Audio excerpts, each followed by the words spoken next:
Ora, vamos retomar as nossas sessões com a primeira mesa redonda e depois da excelente conferência que já tivemos, com imensas questões para pensar, eu acredito que esta mesa redonda trará novas inquietações, porque é isso que nós queremos, e que inquietem também os nossos políticos, porque esta mesa redonda tem o tema sexualidade, género e políticas públicas. Ora, sabemos que os políticos influenciam mais, por vezes bastante mais do que nós desejaríamos. E muitas vezes, a maior parte das vezes, não ouvem os investigadores, nem ouvem as causas públicas. Portanto, as vozes que se levantam cada vez mais no espaço público são importantíssimas para agitar consciências, não só da opinião pública, mas fundamentalmente dos políticos. E não é por acaso que cada vez mais há medos das reações do público, como o nosso conferencista de manhã já disse, que acontece no governo francês. Cada vez mais as vozes da opinião pública fazem-se ouvir nas Assembleias da República, nos Parlamentos, e, portanto, a nossa intervenção é cada vez mais prioritária e cada vez mais importante. Portanto, as três colegas que agora integram essa mesa redonda vêm trazer três comunicações dentro desta situação de sexualidade, género e políticas públicas. Elas têm uma enorme experiência já de intervenção e, muito rapidamente, eu passo a apresentar apenas os nomes, depois começarei com uma apresentação mais particular à medida que forem comunicando. Portanto, a professora Arlette Zilber vem falar de França, será a primeira. Tem uma comunicação chamada France entre avancées politiques e clivages sociétaux. Eu tenho que dizer que há uma apresentação em PowerPoint em português, a professora vai falar em francês. Alguma questão que seja preciso traduzir, arranjaremos maneira de a mensagem passar. A outra colega que falará a seguir é a professora Cláudia Viana, também com uma grande experiência de intervenção pública. Ela vem falar, da USP, vem falar de políticas públicas e práticas em sexualidade e género na educação, reflexões sobre a formação docente, portanto, as implicações na formação de professores. E a nossa terceira participante nessa mesma mesa redonda é a professora Maria Teresa Alvarez, que vem falar de género e educação, perplexidades, desafios e resistências. Como veem, são três comunicações complementares, mas diferentes, e certamente com uma forte conotação e cariz de intervenção políticas. Je commence par remercier Arlette Zilber d'être ici au Portugal. J'ai beaucoup de plaisir de vous présenter ici, de vous donner les bienvenus en ce congrès dans notre pays. Et je remercie beaucoup de nous apporter votre expérience dans le domaine de l'intervention politique. La professeure Arlette Zilber est une femme politique. Eu vou primeiro falar em francês e depois, rapidamente. Eu acho que, se calhar, a assistência sabe francês o suficiente para compreender. Eu acho que é simpático fazer a apresentação em francês. La professeure Arlette Zilber a fait ses études universitaires à Sorbonne, Paris, il y a Jussieu Paris aussi, où elle a obtenu en 1982 un diplôme d'études approfondies, d'études anglophones. Elle a fait une carrière de professeure des écoles et est aujourd'hui orthophoniste en cabinet libéral. Très impliquée dans la vie associative parisienne, elle est administratrice de l'association Groupe des œuvres sociales de Belleville, qui gère 2 centres de santé, un centre de protection infantile, un centre de planification familiale, une crèche et un institut médico-pédagogique. C'est une femme politique. Elle écrit, ceci est écrit dans votre biographie. Elle a été maire adjointe de 2001 à 2008 dans le 20e arrondissement de Paris, chargée de la petite enfance et du bureau des temps élus écologistes. Elle a mis en place les premiers conseils de parents dans les crèches parisiennes et elle a été responsable nationale de la commission féministe des Verts jusqu'à 2010 et anime aujourd'hui le réseau social Femmes l'écolo. Elle publie régulièrement des articles dans les journaux Le Monde, Libération, Mediapart, Ouvpost, Nos Vidéos. Il participe activement aux discussions sur les droits des femmes, l'égalité femmes-hommes et les politiques publiques qui ont trait à la sexualité et aux inégalités des rapports sociaux de sexe. Conférencière, elle intervient sur la petite enfance, l'égalité femmes-hommes et la laïcité. En 2012, elle a participé au CIS au Brésil avec une communication sur les femmes et les politiques publiques. Aujourd'hui, elle nous parlera sur les avancées politiques et les clivages sociétaux en France. Merci. Vous pouvez venir. Vous voulez parler de la... Très bien. Allez-y. Obrigada. Agradeço a todos o convite e especialmente ao professor Isabel e Célia. Desculpe-me, mas não falo bem português.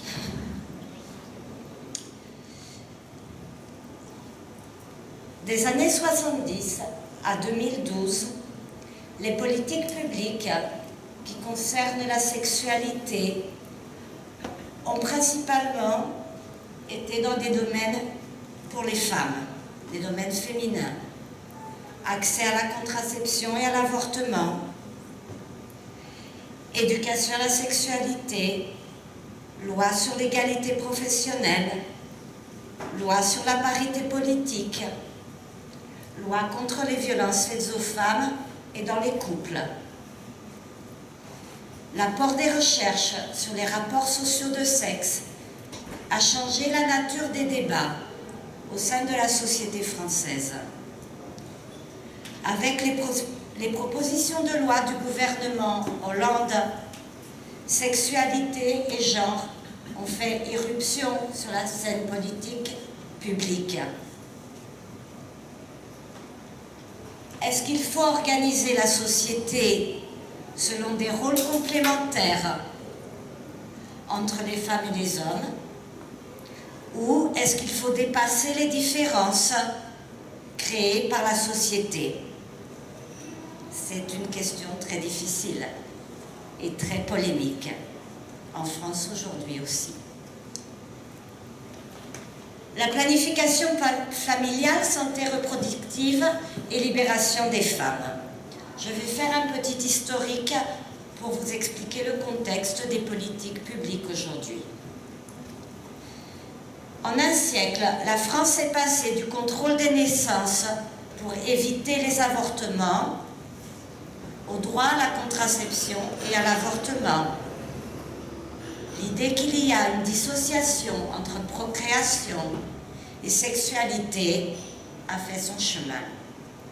Mais le droit à la contraception et à l'avortement, qui est une condition de l'émancipation des femmes, est toujours combattu par la hiérarchie catholique en France et dans le monde, je pense, et aussi une partie de la droite et l'extrême droite.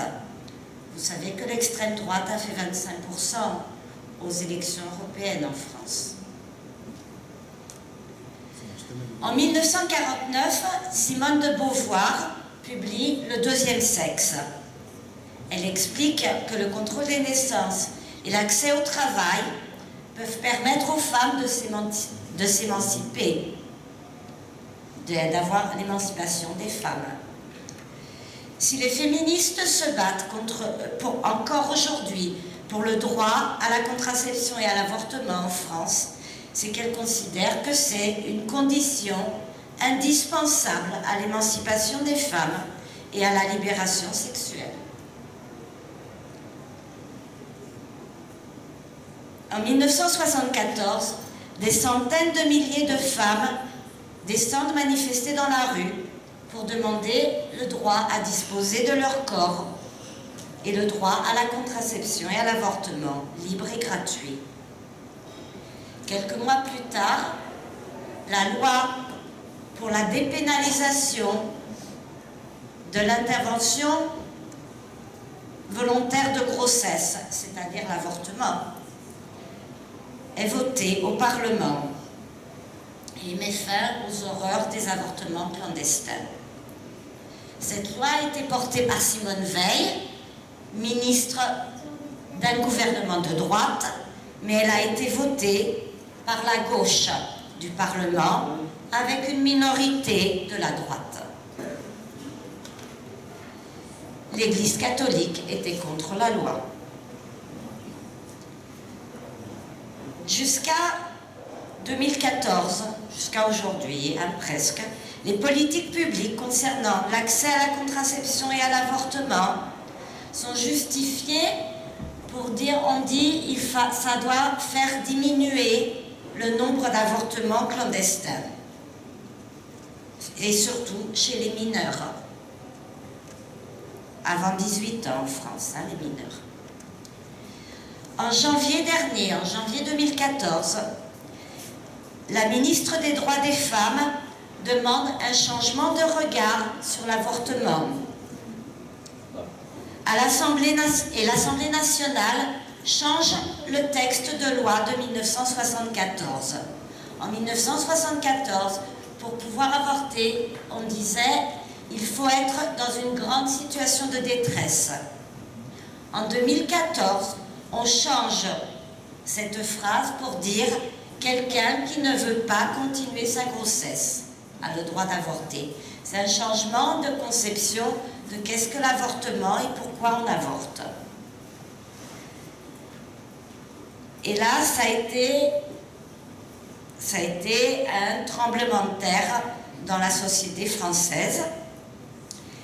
Les députés du Parti chrétien-démocrate ont déposé un amendement qui disait il faut arrêter le remboursement de l'avortement.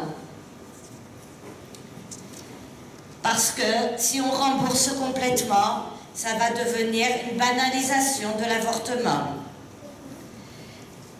L'extrême droite parle d'un avortement de confort, comme si une femme, elle va avorter par confort. Le succès des mobilisations féministes à ce moment-là a été très fort parce que l'Espagne a eu un nouveau gouvernement de droite qui est arrivé au pouvoir et est en train de retirer le droit à l'avortement. Il y a eu une grande solidarité des femmes françaises avec les femmes espagnoles.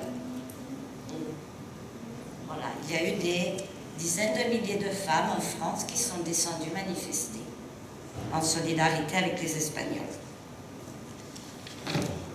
Du coup, on n'a pas tellement entendu la droite et l'extrême droite sur ce thème-là. Les manifestations étaient plus fortes. On va changer de chapitre numéro 2. Merci. Alors, maintenant, on va parler de l'éducation nationale et l'éducation à la sexualité dans les écoles. L'éducation à la sexualité a longtemps été considérée comme le domaine réservé à la famille. Depuis 1973, elle fait partie des programmes scolaires. D'abord intégrée au cours de biologie, elle concernait le fonctionnement du corps humain et la procréation, la reproduction. En 2001, une circulaire du ministère de l'Éducation intègre 3 séances par an d'éducation et d'information à la sexualité pour les élèves de 7 à 18 ans. Pour les collèges et les lycées, les établissements scolaires peuvent demander à des associations d'intervenir pour parler de sexualité. Mais la circulaire n'est pas bien appliquée. On a la loi, mais elle n'est pas appliquée. Depuis 2003, l'éducation et l'information à la sexualité correspondent à une démarche éducative qui répond à des questions de santé publique, mais aussi à des problématiques concernant les relations entre les garçons et les filles. On parle des violences sexuelles, de la pornographie, la lutte contre les préjugés sexistes ou homophobes. Des dimensions psychologiques, affectives, sociales, culturelles et éthiques sont abordées. Dans la réalité, la sexualité est souvent présentée par les aspects négatifs et les risques et les peurs avec le sida, en oubliant la construction de soi et l'égalité entre les sexes et entre les sexualités. Et l'égalité entre les sexualités. Les manuels scolaires reproduisent les stéréotypes, comme la fille romantique et le garçon amoureux, le garçon plus intéressé par le sexe, et les filles sérieuses ou pas sérieuses. À ce moment-là, ce sont des putains. En 2010, la notion de genre apparaît dans les manuels scolaires, avec l'idée que l'identité sexuelle s'explique et par le sexe biologique et aussi par le contexte socio-culturel. Aussitôt, immédiatement, 80 députés à l'Assemblée nationale demandent le retrait des manuels scolaires. De la même façon, le court-métrage « Le baiser de la lune » à destination des enfants de 10 et 11 ans à l'école se heurtera aux protestations d'associations homophobes. Il parle de la diversité des relations amoureuses entre deux poissons mâles, masculins, et entre la lune et le soleil aussi. En 2003, même polémique avec le film Tomboy que vous avez peut-être vu, qui met en scène une petite fille qui se fait passer pour un garçon.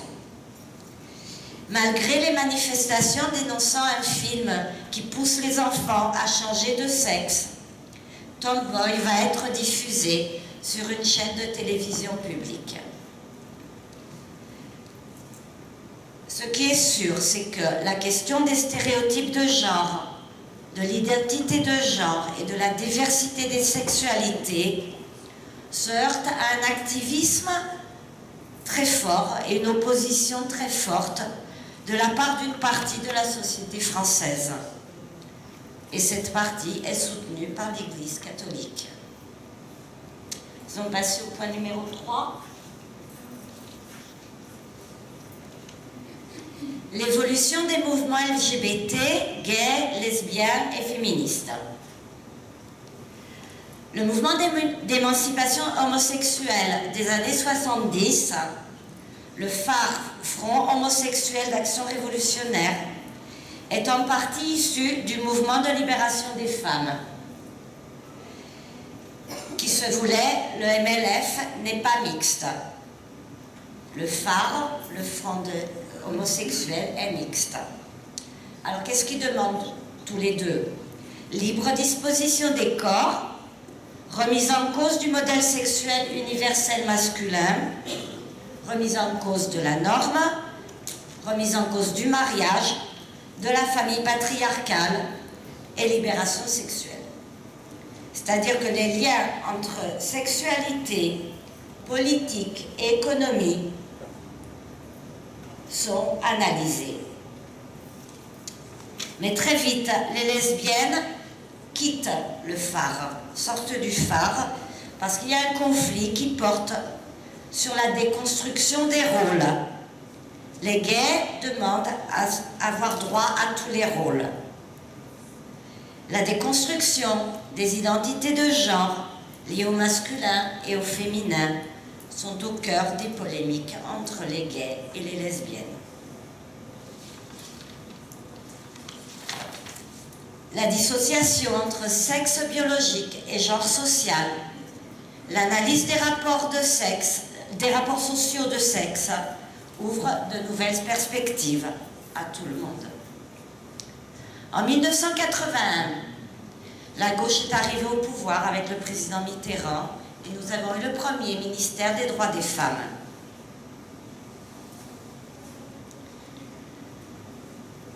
Ça change complètement, on prend un virage en 1981. La politique d'égalité, on entend parler d'égalité à ce moment-là de façon très forte. La politique d'égalité entre les sexes, qui est sous-tendue par la recherche de l'identique au niveau philosophique. Donc cette politique d'égalité prévaut, est plus forte que la libération et l'émancipation. On parle plus, il y a un changement au niveau des idées et de l'application et des politiques publiques. Viendront les lois sur l'égalité professionnelle et sur la parité politique. Maintenant, c'est le temps des luttes pour gagner du juridique, des lois. C'est le temps du juridique qui est arrivé. C'est là le grand changement avec avant. Le mouvement gay s'organise pour lutter contre les discriminations et obtenir des lois pour protéger l'homosexualité. Et là est intervenue l'épidémie du sida. Ça a changé beaucoup de choses pour le mouvement gay. Donc l'épidémie du sida marque un tournant de l'histoire de l'homosexualité et des mouvements LGBT. Les lesbiennes, elles sont moins touchées par le sida, donc elles deviennent invisibles dans les mouvements LGBT, au profit d'une visibilité gay. L'Agence française de lutte contre le sida, créée en 1991, va financer des associations de prévention, comme AID, ACT UP, je ne sais pas, vous connaissez ACT UP? Oui. Mais aussi d'autres associations comme la Gay Pride, qui est financée par une institution publique, avec l'argent public. Les gays vont peu à peu s'affirmer comme force communautaire, avec des pratiques de lobbying à l'intérieur des partis politiques. Ils mettent en avant l'articulation entre l'identité de sexe et identité de genre et une priorité, l'égalité pour les couples. Ce n'est pas pour les individus, c'est pour les couples. L'homosexualité masculine est devenue générique.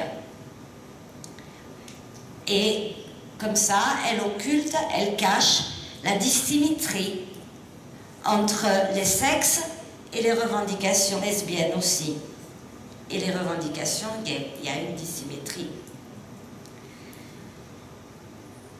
Mais, avec les mouvements très homophobes qui descendent avec des manifestations dans la rue, les voix contre le mariage en tant qu'institution patriarcale se taisent. Et les féministes accompagneront la demande de droit au mariage homosexuel et de droit à fonder une famille. C'est la grande différence entre les années 70, où on parlait d'émancipation, de lutte contre le patriarcat, et aujourd'hui, où l'homosexualité est presque normalisée. En 1999, sous le gouvernement du socialiste Lionel Jospin, il y a une loi qui est adoptée qui s'appelle le Pacte civil de solidarité. Ça permet une reconnaissance et une protection juridique du couple homosexuel, mais pas l'égalité des sexualités. La lutte contre les discriminations et pour l'égalité des sexualités permettront l'essor du mouvement gay, queer, bi, trans et pro-prostitutionnel. Tous ces mouvements vont trouver à l'intérieur du mouvement gay un espace politique pour porter leur voix. La lutte contre les... Pardon. Mais cette alliance, s'est faite autour d'une liberté sexuelle qui déconstruit le genre, mais ne remet pas en cause les rapports sociaux de sexe ni la domination masculine. Et le fossé se creuse entre les féministes, les lesbiennes et les gays. En 2004, la marraine de la Marche des Fiertés, c'est-à-dire de la Gay Pride, sera une top modèle d'un magazine sexiste. Les débats autour de la prostitution et de la gestation pour autrui, c'est-à-dire les mères porteuses, c'est interdit en France, vont faire apparaître des divergences très fortes entre les gays, les lesbiennes et les féministes. Chapitre 4. Ah non, ça c'était la Gay Pride. Encore. Les politiques publiques à l'épreuve du genre. Sous la pression des mouvements féministes, les gouvernements de droite ont mis en place des politiques publiques qui protègent les femmes. En 2010,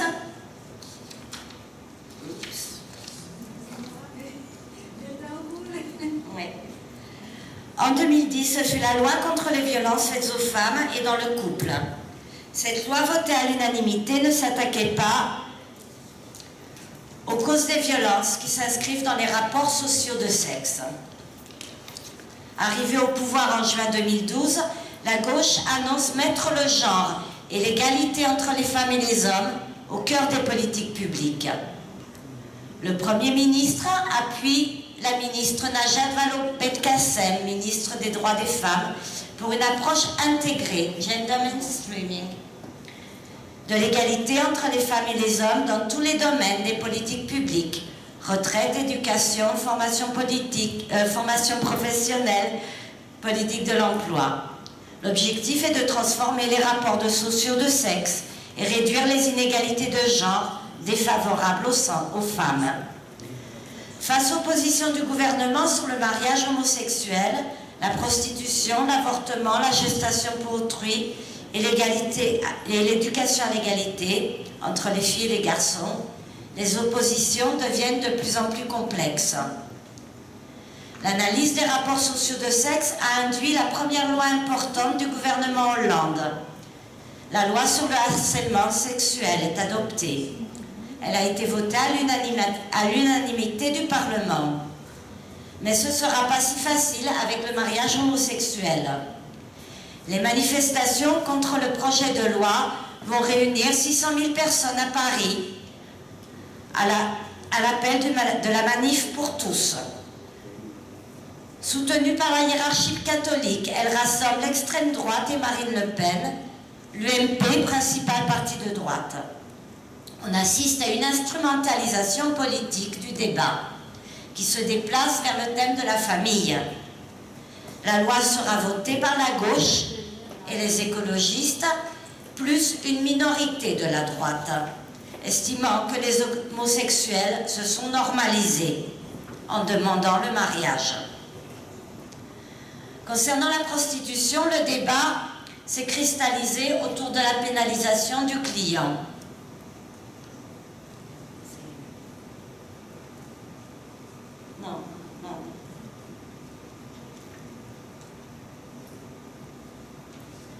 La quasi-totalité des clients de la prostitution sont des hommes et la grande majorité des personnes prostituées sont des femmes et des enfants.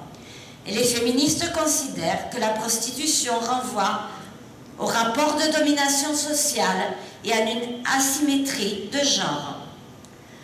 Puisque les pays qui ont réglementé la prostitution ont vu une explosion, un grand développement de la prostitution, légale et clandestine aussi, organisée par les réseaux de traite des êtres humains, les féministes françaises se positionnent majoritairement pour l'abolition de la prostitution, conscientes qu'une interdiction ne réglerait pas le problème.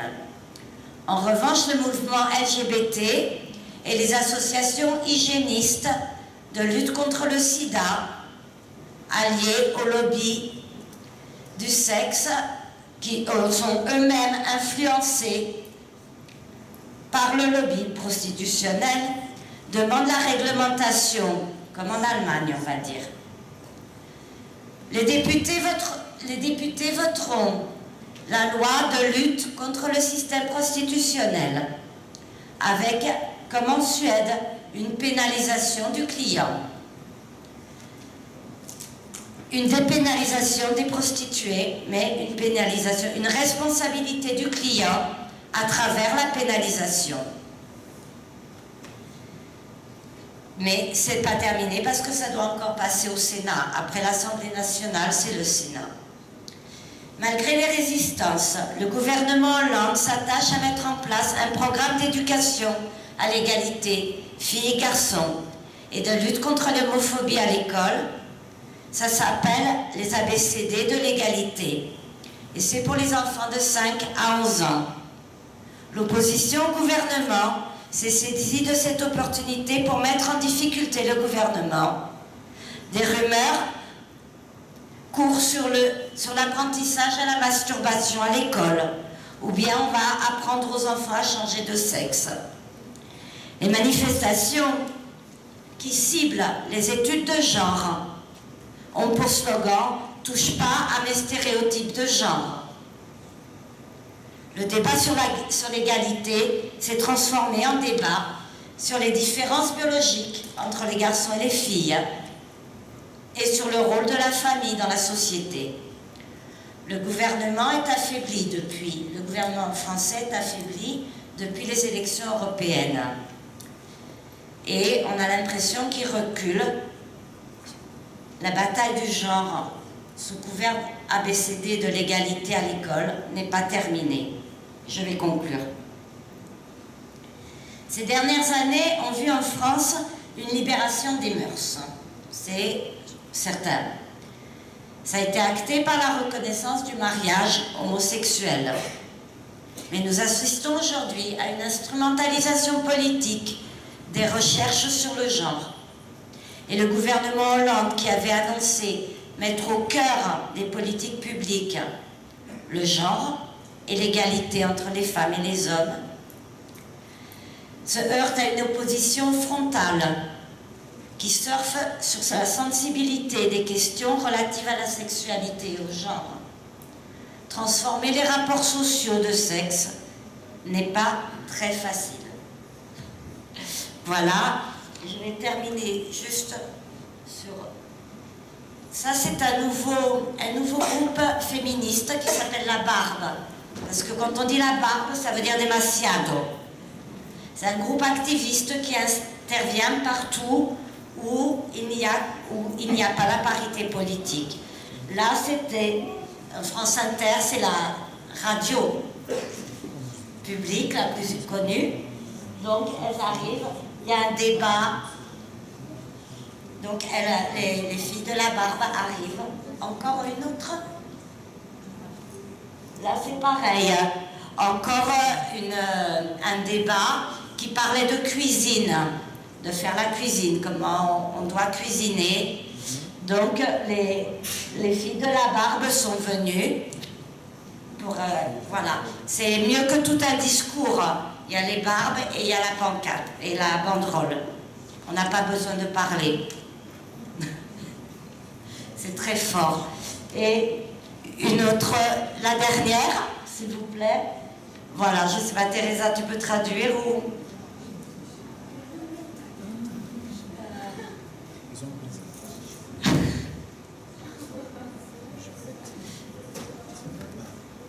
Et parle au micro, Teresa.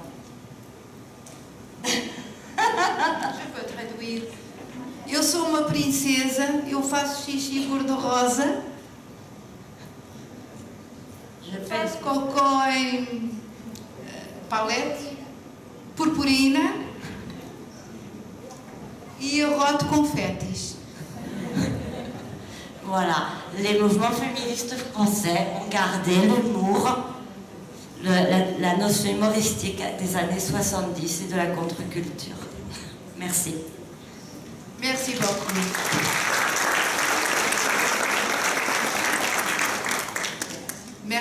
beaucoup. Ce sont des messages très forts. Ils nous feront penser, sûrement. Agora passo à colega, à professora Cláudia Viana. Ela vem da USP. Já tem uma pequena biografia. Ela fez os seus estudos de mestrado e doutorado e tem a sua livre-docência na Universidade de São Paulo. É professora associada da Faculdade de Educação da USP. Esteve em Espanha de 2008 a 2009, nesse ano, como professora visitante do Departamento de Sociologia, num pós-doutoramento. Trabalha na área da educação, com ênfase em política educacional, identidade docente, relações de género e diversidade sexual. Orienta mestrado e doutorado nessas áreas e é uma lutadora pelos direitos humanos. É editora, assistente da revista Educação e Pesquisa e coordenadora do grupo de estudos de género, de educação e cultura, da cultura sexual, credenciado pelo CNPq. É bolsista de produtividade em pesquisa nível 2 pelo CNPq. E vai trazer-nos, portanto, a sua comunicação, políticas públicas e práticas em sexualidade e género na educação, reflexões sobre a formação docente. Muito obrigada por ter acedido também a participar neste congresso. Olá a todos e todas. Eu gostaria de mostrar meu contentamento de estar aqui mais uma vez nesse congresso, que eu acompanho desde o início, agradecendo especialmente ao convite da Célia e da Isabel. Eu vou apresentar resultados de pesquisas que vêm sendo realizadas nos últimos 10 anos, mais ou menos, com foco na introdução do gênero e da diversidade sexual nas políticas públicas de educação. Eu vou dar destaque para 2 investigações. A primeira com resultados publicados na minha livre-docência em 2011 e a segunda em fase de finalização, que verificou como as políticas voltadas para a formação docente em gênero e sexualidade são compreendidas, apropriadas e implementadas por professoras e professores da rede pública de ensino na cidade de São Paulo. Nesse sentido, políticas públicas foram entendidas por mim como o Estado em ação. A análise do processo de elaboração das políticas educacionais foi ganhando ao longo dessas pesquisas um caráter sociológico voltado para os campos sociais que disputam e se articulam em torno de interesses que muitas vezes são contraditórios. Focada em um único governo com 2 mandatos, eu privilegiei a crítica à concepção monolítica de Estado, dando destaque à compreensão do seu caráter dinâmico e heterogêneo, que ao mesmo tempo produz e sofre consequências da luta pela concretização de ideais democráticos e é posto em ação por diferentes governos. Foram de grande valia os estudos sobre o caráter sexuado do Estado e de suas políticas nacionais e locais, que regulam várias das concepções de família, de reprodução e, portanto, de educação, entrelaçadas com a construção das relações de gênero e da diversidade sexual, sendo a escola, para mim, uma importante instituição de seleção, de veiculação, de reconhecimento e também de negação de direitos.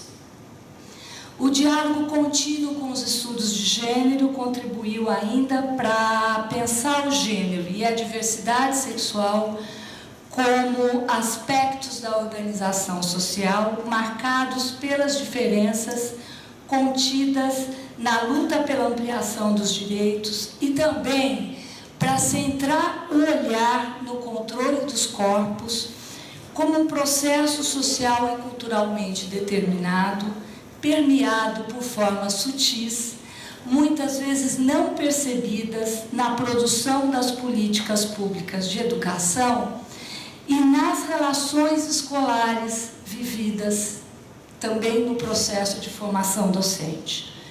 Nas 2 investigações, eu procurei articular gênero e diversidade sexual compartilhando com Butler a defesa dessa articulação enquanto coalizões amplas. Bem, quanto ao... volte para o outro. Aí, agora que eu vou falar do contexto. Quanto ao contexto de inclusão dessa ótica nas políticas públicas de educação, são muitas mudanças, com maior ênfase a partir dos anos 90 e depois, mais ainda, nos anos 2000. Eu estou privilegiando aqui o recorte dos 2 mandatos do governo Luiz Inácio Lula da Silva, que intensifica o discurso voltado para a inclusão social na perspectiva de gênero e diversidade sexual, com a negociação de muitas demandas advindas das pressões exercidas pelas lutas sociais e ações coletivas que ocupam o cenário público. Nesse processo foram criadas várias institucionalidades no âmbito específico do Ministério da Educação. Uma delas foi a Secretaria de Educação Continuada e Alfabetização e Diversidade, e também foi cunhado um programa chamado Brasil Sem Homofobia, cuja finalidade é o combate à homofobia, à violência física, verbal e simbólica e a defesa da cidadania homossexual. Apesar de o programa ser de responsabilidade da Secretaria de Direitos Humanos, com o apoio do Ministério da Saúde, entre os seus objetivos centrais tem a mudança das mentalidades e comportamentos por meio da educação.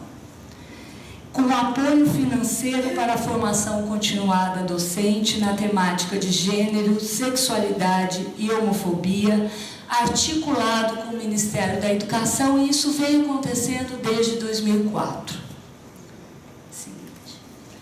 Para verificar como as políticas de formação docente vêm sendo compreendidas, apropriadas e implementadas por professoras e professores de escolas públicas, eu tomei como referência empírica um dos cursos financiados por esse programa Brasil Sem Homofobia, o único projeto aprovado em São Paulo em 2006 e um dos 4 aprovados em 2007, denominado Convivendo com a Diversidade Sexual, e desenvolvido por meio de parcerias com 2 organizações não governamentais com extenso currículo de formação nesta área. Eu privilegiei professores e professoras que participaram do curso, cujo edital foi aprovado em 2006 e cujo curso foi implementado em 2007 na cidade de São Paulo, junto à rede pública estadual de ensino. Mais um.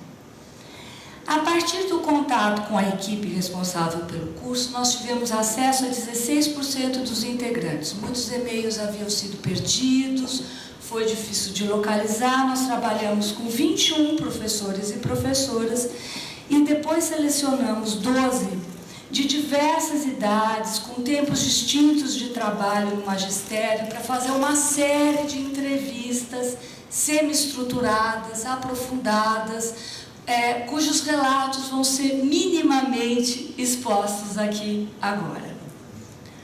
Um dos principais resultados em relação à análise desses relatos, e é o que eu gostaria de destacar para vocês, é a tensão entre manutenção e enfrentamento da homofobia. A posição social em face da homossexualidade, da bissexualidade, da transexualidade, da travestilidade, etc., é uma questão política, que surge do lugar ocupado na história e na cultura.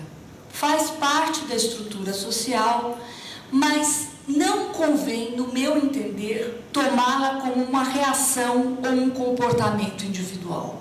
Eu vou tratar de relatos individuais, mas eu não vou tomá-los como relatos individuais exclusivamente. Sua origem é coletiva.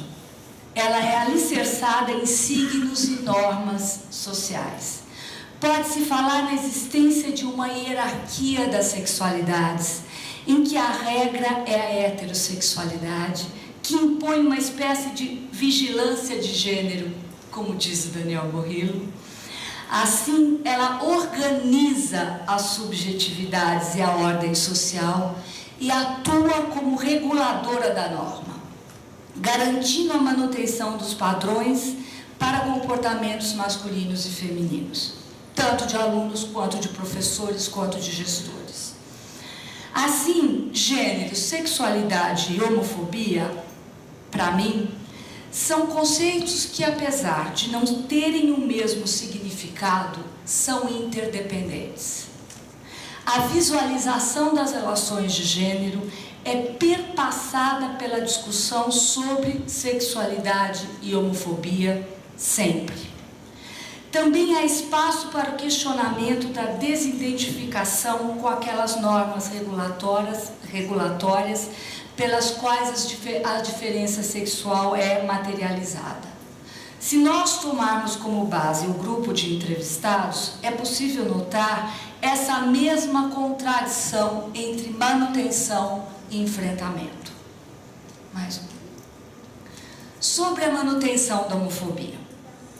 Ao relatarem situações que revelam o modo como entendem a homossexualidade, os 7 docentes desse grupo expressaram a força da heteronormatividade na definição do aceitável e do considerado normal. Todos fizeram o mesmo curso. Cada um deles se apropriaram de maneiras muito distintas. Deixam evidente a percepção de que a homossexualidade não segue o fluxo da natureza humana e buscam causas possíveis da homossexualidade. Ora procuram causas na natureza e na ação do ser humano sobre esta, ora relacionam a homossexualidade a uma encarnação mal sucedida, uma questão de karma. Eu não vou ler, né? As falas estão aí. Mas é muito evidente como é difícil, né, essa situação. É o Estado em ação. É isso que nós temos nas nossas escolas. Mais uma. Outras causas são aventadas. Por exemplo, o modismo é coisa de influência. A influência da novela, que agora está na moda, que teve um beijo lésbico, né, no Brasil. Ou é um mau funcionamento biológico dos homossexuais, a hipófise é a maior, né? A ânsia por responder a pergunta sobre como alguém se torna homossexual, como se isso fosse possível, revela também a concepção da homossexualidade como uma patologia a ser diagnosticada e que decorre de falhas na educação da família, traumas de infância, um papel exacerbado da mãe, né? São várias as falas, eu trouxe algumas. Pode-se dizer que o fato de alguns professores e professoras procurarem uma causa para a homossexualidade indica a presença de um pensamento homofóbico, ainda que eles e elas não o assumam. Mais uma. A partir do discurso desses docentes, foi também possível compreender que percebem a homofobia como ação do indivíduo, e veem as práticas homofóbicas como fatos localizados e isolados.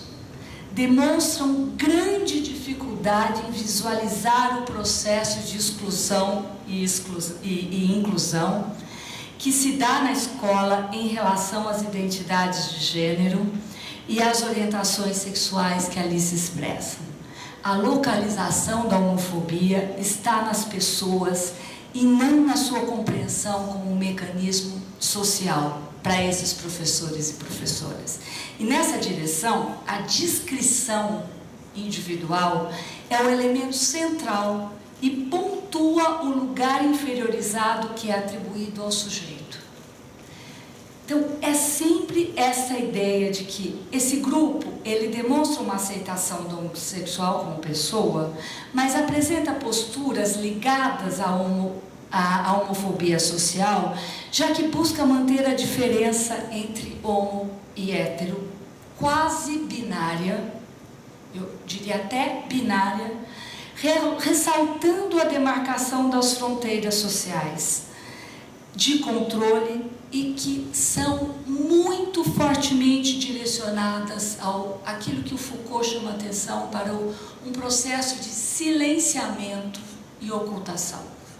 É fortíssima essa presença da descrição na fala. Os professores e professoras que mais reiteram a homofobia em seus relatos, eles não chegaram a ressignificar suas percepções sobre sexualidade, sendo muito difícil para eles e elas distanciarem dos padrões de pensamento ligados à heteronormatividade. Não lhes foi possível desprender-se da ideia de homossexualidade como um problema individual. Não apresentam práticas docentes em prol do acolhimento da diversidade sexual na escola. Os relatos aqui apresentados, eles também retratam as tentativas de retirar da escola, portanto do Estado, do poder público, qualquer responsabilidade pela homofobia vivida por seus alunos e por seus professores naquele espaço. Em consonância, nota-se grande dificuldade de se responsabilizar enquanto docentes pela omissão diante das situações de preconceito vividas no espaço escolar e pelo reiteramento do silêncio em relação à homossexualidade. Bom, sobre o enfrentamento, e aí a gente fecha. Os 5 docentes desse grupo apresentam relatos de enfrentamento da homofobia na escola. Relatam vivências anteriores ou concomitantes ao curso, de envolvimento com a realidade de alguém cuja orientação é homossexual. Existe um empenho em se aproximar desses alunos que se autorreconheciam homossexuais, a fim de compreender a vivência deles, ou um empenho de se aproximar do igual, um professor homossexual ou uma professora homossexual que faz este mesmo processo, né? Tal vivência ganha relevância nesses relatos. O fato dessa experiência ter integrado suas reflexões sobre diversidade sexual durante o curso foi rendendo maior reflexividade sobre o tema. Isso entra para a prática docente. Esses professores se apropriam. Mais um. Entre os relatos apresentados por professores desse grupo a respeito dessas vivências, de envolvimento com a realidade de alguém cuja orientação é homossexual, né, fica muito forte aquilo que eu vou chamar aqui de empatia, né, com alunos que são tidos como homossexuais. Isso representa um ponto-chave na construção do enfrentamento contra a homofobia. Mas essa empatia, a incorporação dessa empatia, ela não é apenas um processo individual. Ela é incorporada nas reflexões sobre diversidade sexual, que realmente vai fazer diferença e contribui para ampliar as percepções docentes sobre a homofobia na escola. Não bastou possuir a vivência da empatia com os alunos. O diferencial foi incorporar na reflexão o diálogo com uma vivência real e empática com outras orientações sexuais que não a heterossexual. Isso está muito presente na fala desse grupo. E eu acho que essa é uma questão interessante para a gente que pensa políticas educativas de formação docente. E aí eu termino pensando nos obstáculos mantidos e nos êxitos a serem conquistados quando a gente pensa nessas políticas. Então, primeira questão. Ainda que ausentes na grande maioria dos cursos de formação inicial, isso é um problema grave e sério. A gente continua uma formação que não se inicia, ela não existe na nossa graduação inicial, né? Ainda que não exista, eu gostaria aqui de começar ressaltando a importância das temáticas de gênero e diversidade sexual contempladas nas políticas de formação continuada. Eu acho que isso é um ganho e atualmente o curso mais difundido é o GDE, que é o curso de Gênero e Diversidade Sexual na Escola, né? Que nesta fala eu não estou examinando, as pesquisas continuam e eu já ando avaliando com os meus orientandos esse outro curso. Porém, sem duvidar da importância dessas iniciativas, se faz necessário refletir sobre o formato e o modo como tais cursos de formação vêm sendo oferecidos. O que se pode esperar de ações desse tipo? Existem contradições, dissonâncias e continuidades presentes nos relatos desses professores que reportam a estratégias discursivas atuantes na constituição desses sujeitos, fortemente vinculadas às disputas políticas travadas em torno do saber a respeito dessas diferenças sexuais. Os símbolos, as normas, baseados na binaridade fixa entre o feminino e o masculino, as organizações sociais, a heterossexualidade compulsória. Eu vi muito a dinâmica de produção, reprodução e resistência, o tempo inteiro no relato dessas práticas. A manutenção de práticas homofóbicas na escola com o exercício da dissimulação, da invisibilidade, do silenciamento em todo este processo, convive com práticas de transgressão. Não é verdade que temos uma coisa só em nossas escolas. Fica evidente que a empatia desenvolvida pelos docentes em relação aos alunos que se autorreconhecem na orientação não heterossexual, especialmente a inclusão dessa vivência empática, foram cruciais. Fica também evidente a dificuldade das ações do professor diante da descontinuidade dos processos de formação. E eu fecho destacando alguns pontos. Primeiro, a ausência de discussões acerca da diversidade em geral, em especial da diversidade sexual e de gênero, na maioria dos cursos de formação inicial. Segundo, o isolamento dessas iniciativas. Elas não integram políticas públicas educacionais, elas são pontuais.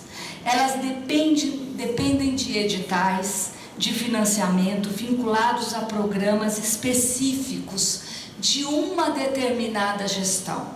Terceiro, elas sofrem as constantes investidas de setores conservadores, fundamentalistas, evangélicos.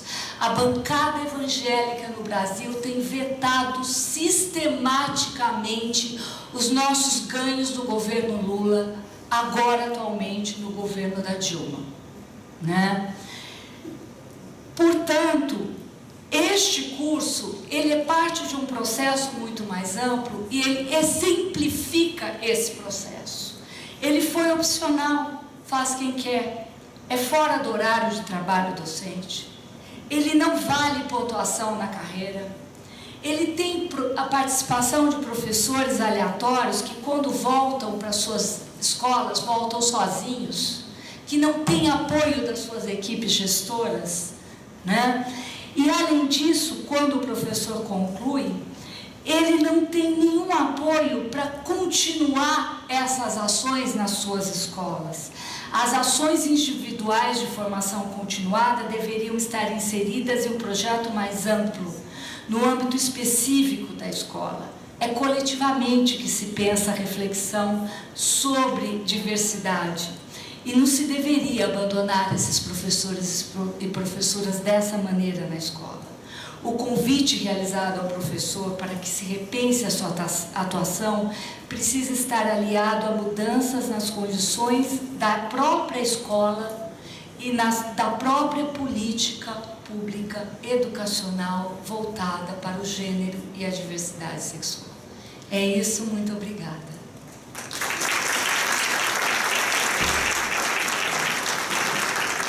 Muito obrigada por uma conferência tão interessante e que nos traz narrativas tão fortes e que obrigam certamente a pensar também.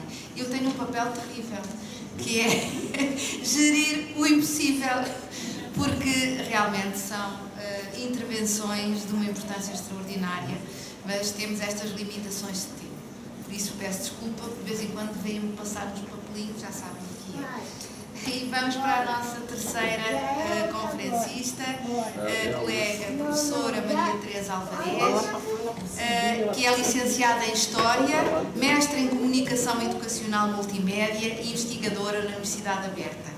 Exerce funções na Comissão para a Cidadania e a Igualdade de Género, onde é responsável pela área da Educação e Formação dos docentes, assim como pela articulação com centros de investigação e instituições do ensino superior, como, por exemplo, a Rede Nacional Informal Coeducação, visando a produção e a divulgação de conhecimento em género e educação, a produção de materiais de apoio a profissionais de educação e outros agentes educativos.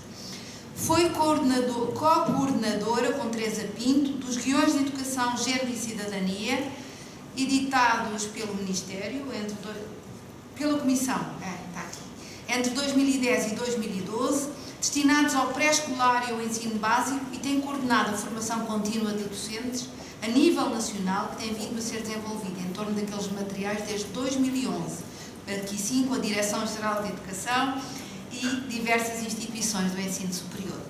E vai falar-nos sobre género e educação, perplexidades, desafios e resistências. Vai para ali, não é?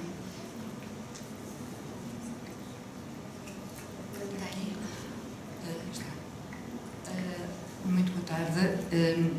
Muito obrigada, antes de mais. Sim, eu acho que já é boa tarde.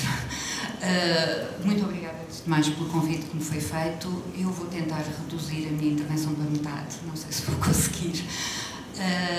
Portanto, há questões aqui que eu não vou já enunciar, nomeadamente os pressupostos teóricos de onde parto, que são um pouco diferentes daqueles de algumas das intervenções que nós já vimos atrás. Vou tentar cortar aqui alguns pontos que me parece que podem não ser tão pertinentes. Mas eu vou para ali, está bom?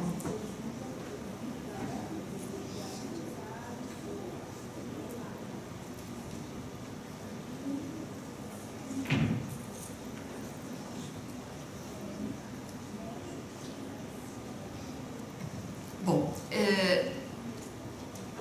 a minha intervenção está centrada nas políticas públicas de igualdade, e eu designei-as assim, de propósito, porque a questão em que eu me vou centrar é nas relações entre homens e mulheres.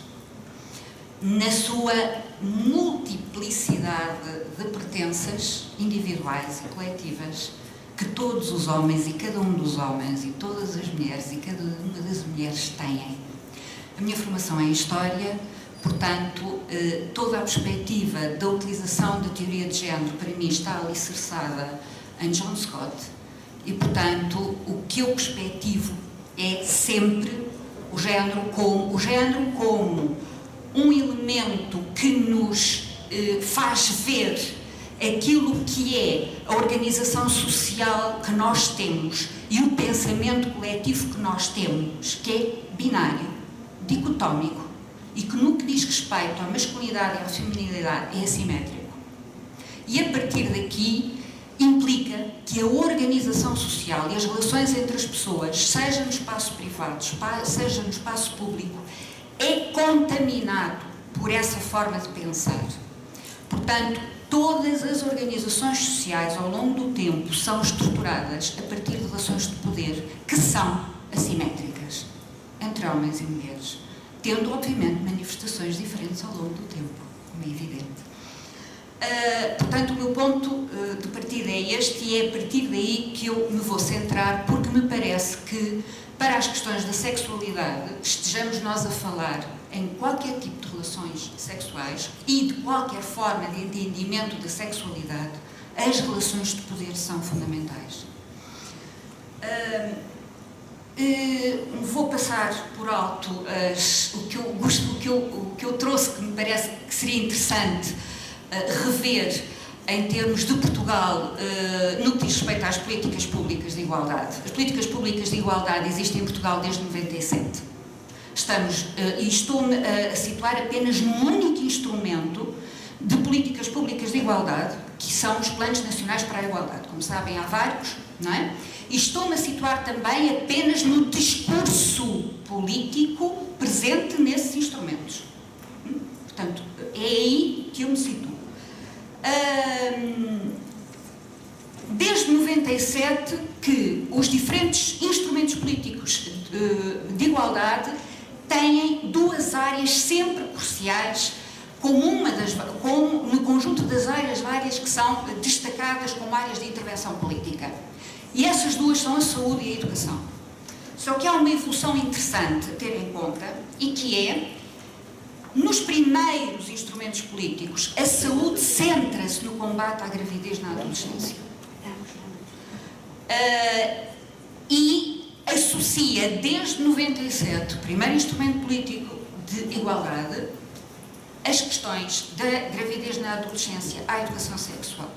E, ao mesmo tempo, a educação sublinha a integração da temática da igualdade do género e da igualdade de oportunidades. Em 97 era esta a expressão dominante, ao mesmo tempo que sublinha com a saúde a necessidade da educação sexual em contexto escolar. Mas avança mais, sublinha o imprescindível que é a formação de profissionais. Quando nós passamos para o segundo instrumento político, a saúde, na saúde continuamos a ter a gravidez na adolescência como uma das preocupações centrais, sendo que agora há a clara consciência de que se sabe pouco, é preciso haver estudos a nível nacional, é preciso ter em conta as diferenças regionais, no que diz respeito a este fenómeno, é preciso saber como se lida com ele, pais, e como se lida com ele, sociedade, que respostas é que há. Sendo que a necessidade de intervir ao nível escolar está presente nas preocupações na área da saúde, através da necessidade de projetos pilotos a nível de escolas, nas regiões onde o fenómeno seja identificado como mais problemático. Ao mesmo tempo, na educação, o mesmo instrumento político continua a sublinhar o caráter fundamental da educação sexual, sendo que é necessário que esta educação integre a dimensão de género, ao mesmo tempo que avança para a necessidade de materiais educativos específicos.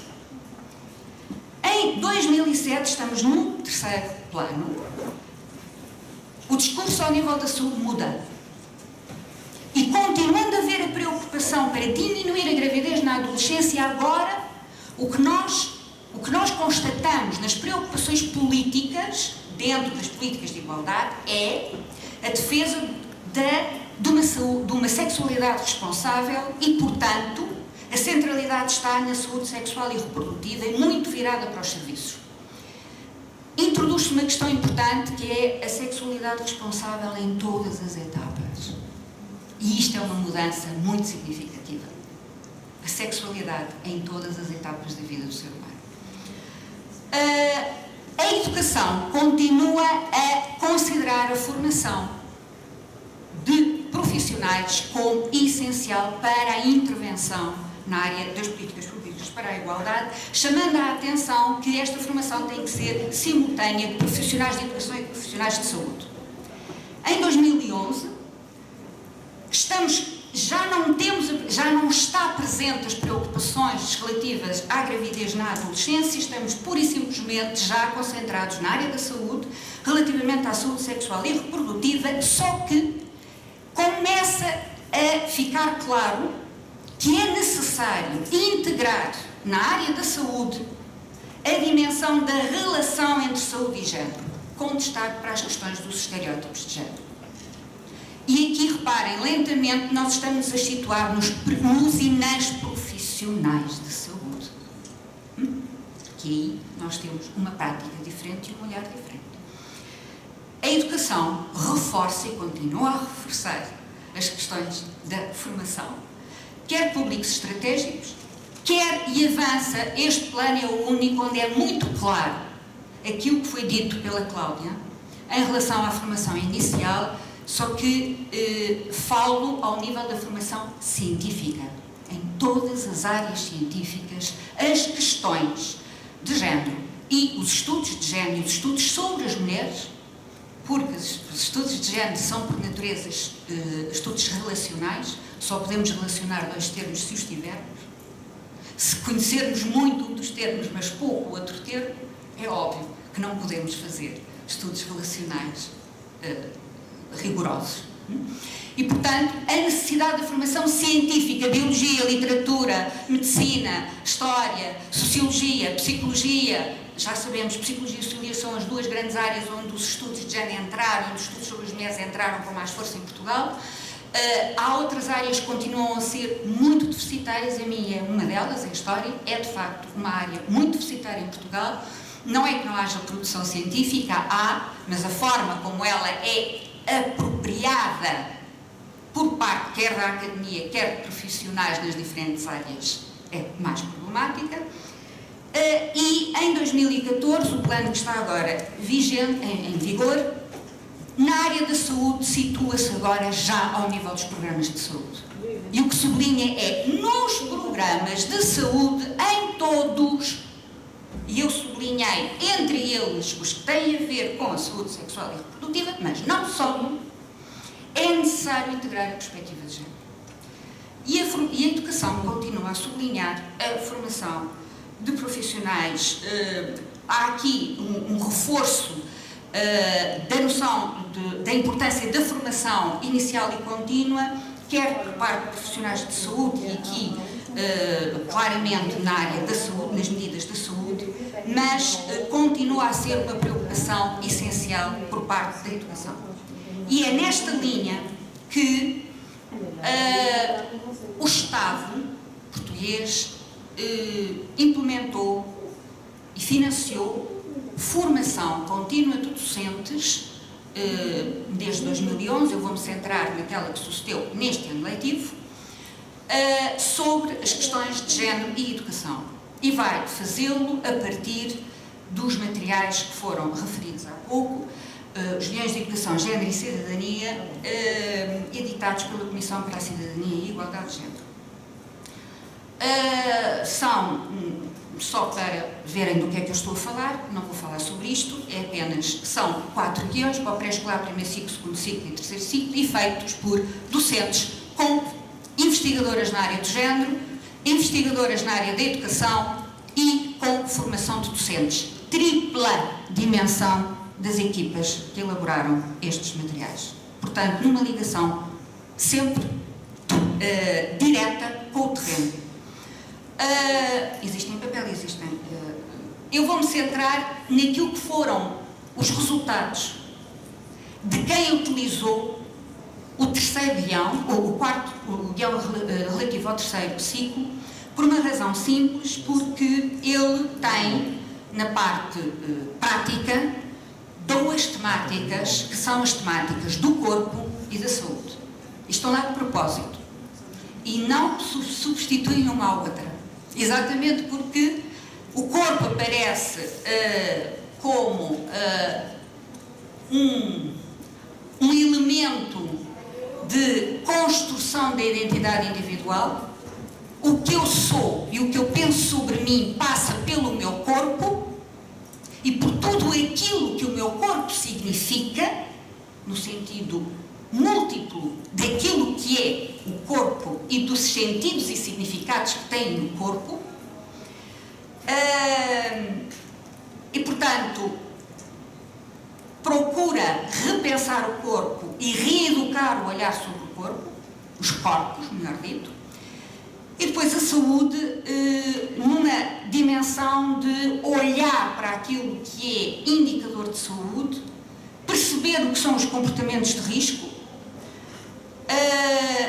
perceber como é que as relações de género estão presentes nas questões da saúde sexual e reprodutiva e no consumo de substâncias, sejam elas do tipo que for, está o exemplo do tabaco, há muitos outros. Ora bem, do resultado desta formação, e foram muitas, foram cerca de perto de 30 ações de formação, 700 e tal horas, porque não vale a pena, estamos a falar de um conjunto alargado, de um universo alargado. Primeira perplexidade, eu queria chamar a atenção para uma questão. A formação em género, seja ela qual for, seja ela ligada a que dimensão, seja ela global, seja ela específica, ligada às questões da cidadania, da sexualidade, da participação política, das escolhas vocacionais, seja ela de que forma, seja ela qual for, e eu corroboro muitas das afirmações que foram ditas pelas minhas anteriores colegas, pelos colegas anteriores que falaram. Há aqui uma diferença na formação. A formação pode ser meramente informativa, só que só há de facto formação se ela levar a que as pessoas desconstruam o que pensam, em primeiro lugar sobre si, em segundo lugar sobre o outro e em terceiro lugar sobre aquilo que fazem enquanto profissionais. E é quem atingiu este patamar, é das pessoas que atingiram este patamar, que eu vou falar relativamente às reações, às perplexidades, desafios e obstáculos. E a primeira é esta, que é, pois é, eu desde que fiz esta formação agora não consigo fazer as coisas de outra maneira. Isto é claro. Como é que eu nunca vi isto? Que sempre esteve à minha frente. Quando alguém diz isto, nós temos, seja qual for o que se faz a seguir, o objetivo da formação atingido. Isto é importante porque a compreensão da realidade que docentes têm à sua frente todos os dias, com rapazes e raparigas, com tudo aquilo que sucede entre eles, entre elas, e entre eles e elas, e entre a sua pessoa e todos e todas elas, é reequacionado de outra forma. E, portanto, assume significados diferentes, interpreta-se de uma outra forma e, portanto, compreende-se de uma forma mais rica. Há um aspecto muito importante nas perplexidades que as pessoas demonstram, manifestam, e que é a primeira tem a ver com a sua pessoa. Raramente, o primeiro processo de formação é um processo que tem a ver com a prática profissional.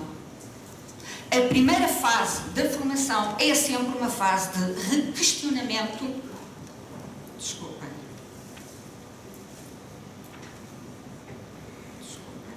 eu acho que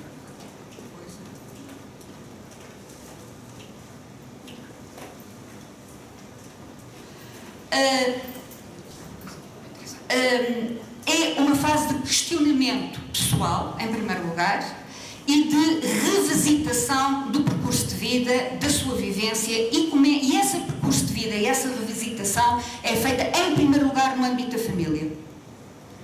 Depois, no âmbito das relações pessoais, nos vários contextos privados e públicos. E só num segundo momento é que nós temos o questionamento profissional. E ao nível do questionamento profissional há duas perplexidades das várias, eu escolhi estas duas porque me parece que são as mais importantes, e que é a relação estrutural entre género e educação, em contextos formais e não formais. Não é compreensível para a maior parte, para a grande parte das pessoas, para a esmagadora maioria das pessoas que fizeram esta formação em torno destes materiais, não era compreensível, primeiro, desconheciam a produção científica, nomeadamente na área da educação, feita na área dos estudos de género. Tanta coisa que há feita, tanto conhecimento que existe e que eu não conhecia. E vamos à questão que foi colocada aqui relativamente ao déficit da formação inicial científica, da formação inicial pedagógica e da formação contínua pedagógica. E a partir daqui, a compreensão da relação estrutural entre as questões de género e as questões da educação, em contexto formal e não formal. Isto é muito importante, porquê? Porque também é claro por esta via como é que a escola, como contexto formal, e a família, os pares, as redes sociais, a publicidade, todas as áreas de convívio de jovens, como espaços não formais, estão entrecruzados. E esta consciência faz-se de um outro modo. Depois, uma outra perplexidade é, e eu não resisti a trazer esta, e não é que eles e elas aprendem muito melhor o que eu tenho que ensinar no francês, no inglês, na geografia, se eu trabalhar tudo isto na ótica das relações entre rapazes e raparigas, do que são rapazes, do que são raparigas, do que eles pensam, do que elas pensam, do que pensam eles e elas sobre, e de debater isto. Francês. A língua francesa tem aqueles tópicos, o inglês, o português, a literatura, disciplinas que aparentemente, a matemática inclusivamente, os exemplos que se dão, as ciências, a fisicoquímica, não é que as questões das relações entre rapazes e raparigas, as questões sobre a masculinidade e a feminidade, a norma e a exceção, o modo como eles e elas vivenciam, negociam, aceitam e rejeitam, mudam aquilo que é assumido em si como masculino e como feminino, sendo que eles e elas assumem e, por vezes, outras vezes não assumem, mas transportam em si como qualquer de nós que aqui está, o que é masculino e o que é feminino, e que nós, do ponto de vista pensamento coletivo, separamos, mas que não estão separados na realidade, e esta integração, porque se eu der um currículo com estas dimensões, o currículo é mais facilmente trabalhado com os meus alunos e as minhas alunas. Isto foi algo absolutamente inesperado. E foi comum a todas as disciplinas. E veio ao encontro de uma questão que foi muito discutida pela maior parte de docentes, porque foi das questões que mais fez sentido aos docentes e às docentes. E que é uma das evidências científicas relativas ao modo como rapazes e raparigas lidam com a masculinidade e a feminidade e a normatividade que lhes é imposta. Sendo que a constatação de que os rapazes têm menor facilidade em contrariar a normatividade, portanto são mais receptivos à normatividade, portanto exercem um maior controle sobre si próprios, inclusivamente, relativamente à normatividade masculina, e que as raparigas podem, e muitas vezes têm, maior capacidade de questionar os limites que lhes são impostos. E isto é muito importante às vezes para compreender inclusivamente os debates que numa aula surgem e as posições que vão surgindo e a evolução do pensamento deles e do pensamento delas. Em termos de desafios, eu gostava de referir apenas 3. O primeiro tem a ver com o modo como docentes dizem, muito bem, não há dúvida nenhuma que eu não posso continuar a dar ciências naturais sem ter em conta isto. Portanto, eu tenho que integrar. Não havendo essa integração nos manuais escolares, não havendo essa integração no currículo prescrito, não havendo essa integração nos programas, eu tenho que integrar no conhecimento que a minha disciplina dá, seja ela qual for, eu tenho que integrar o conhecimento existente sobre esta matéria. E este é o primeiro desafio, porque fazer isto individualmente é muito difícil. E em todos os níveis de escolaridade. Portanto, de forma diferente. E como é que eu o faço? O segundo desafio é, isto implica toda a integração da dimensão de género e a preocupação pelas relações entre rapazes e raparigas, implica mexer, alterar a forma como eu penso o planeamento do que faço e, sobretudo, o modo como a organização escolar funciona e o modo como aquilo em que ela se alicerça.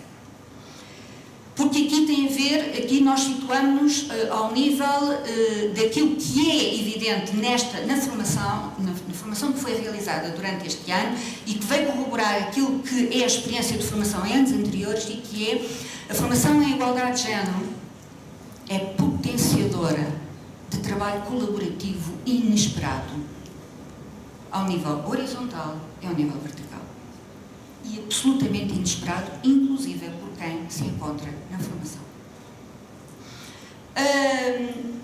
último ponto tem a ver com o desafio, numa lógica de agrupamentos, como nós temos o nosso sistema de ensino a funcionar, como é que os projetos educativos, que têm uma lógica de articulação horizontal, mas vertical também, como é que esta dimensão, como é que estas preocupações podem ser estruturantes dos instrumentos de gestão dos agrupamentos escolares, sendo eles consistentes desde o pré-escolar até ao secundário.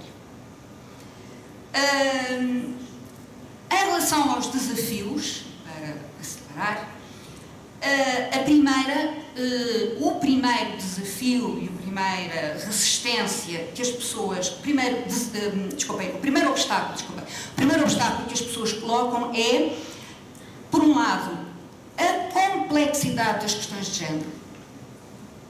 Não é linear, esta dimensão não é linear, esta dimensão é de uma enorme complexidade, porque implica cruzamentos múltiplos com inúmeras dimensões da vida humana, a necessidade, por isso, de aprofundamento e, exatamente, o facto de a formação contínua não integrar nem valorizar esta dimensão e esta temática.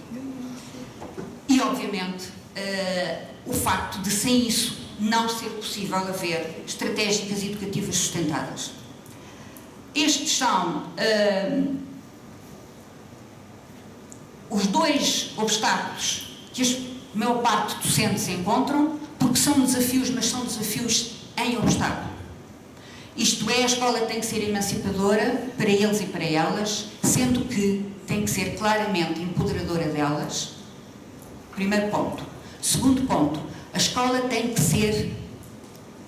que educar para a diversidade da vida humana. E a vida humana não é apenas trabalho, não é apenas intervenção pública. É espaço privado, é cuidar de si e é cuidar do outro. E o currículo tem vindo gradualmente numa lógica de norma masculina, a subvalorizar a dimensão do cuidado.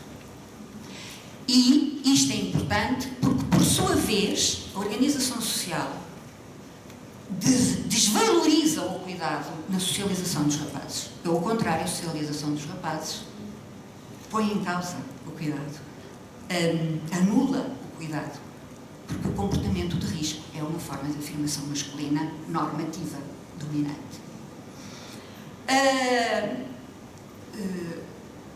Queria sublinhar dois pontos e que têm a ver com estes, como eu disse atrás, e que é aquilo que Paula Silva, na parte relativa ao corpo, sublinha no guião do terceiro ciclo, e que é a educação dos rapazes e das raparigas, desde o início, desde os primeiros anos, em termos de relação com o corpo, é feita de forma muito diferente. Neles, como ela diz, a educação dos rapazes alicerça-se na proximidade corporal.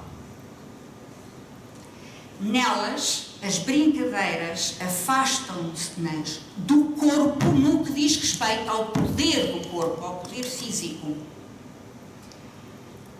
O que significa que a construção do corpo por parte delas é sempre uma construção do corpo para o outro. Reparem, estou a partir, não preciso estar a recordar, brincar com as bonecas, todas as brincadeiras, os jogos, as maletas que agora nos últimos anos apareceram de cosméticos para crianças de 3 anos, meninas de 3 anos, portanto estamos... e portanto não se faz pela confrontação, faz-se pela ajuda ao outro e pelo cuidar do outro. Isto é importante por uma razão simples, porque quando nós falamos em direitos de cidadania e em relações de igualdade, as raparigas que são socializadas numa lógica de cuidado centram o seu ser, vamos lá, ou aquilo que é suposto para elas fazerem no outro. Os rapazes centram o seu ser em si. E isto é importante porquê?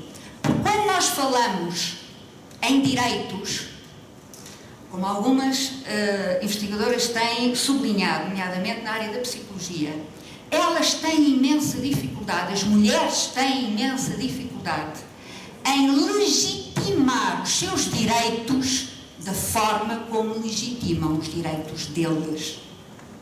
Não sei se eu me fiz entender esta relação, porque esta relação é importante e isto explica muita coisa daquilo que existe ao nível social e ao nível das relações interpessoais.